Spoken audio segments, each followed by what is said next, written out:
Welcome to Junk Journal July, day 14. Hello, it's Leigh here. Thanks for coming back to my channel and spending some time with me today. So day 14 of Junk Journal July, the prompt for today is nature.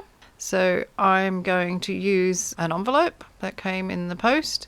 I'm going to recycle that, make it into a pocket, pop it into my junk journal. So all the things that I use on this particular page are things that are left over from previous projects, and I thought I'd just dig into the piles of bits and pieces that are all over my desk. So I start with this envelope. I tear off the top tab, and then I've given it a coat of gesso, then I've given it a coat of some coffee, and then I have stenciled on it, and once all that was dry, I went about adding on my collage. Hope you enjoy this.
again for watching. Hope you enjoyed this process, and let me know if you've got any questions about what I was doing if you're not sure. The prompt for day 15 is texture, so I'll see you for that video. Don't forget to give me a thumbs up, leave a comment, and we'll say hooroo. So bye for now.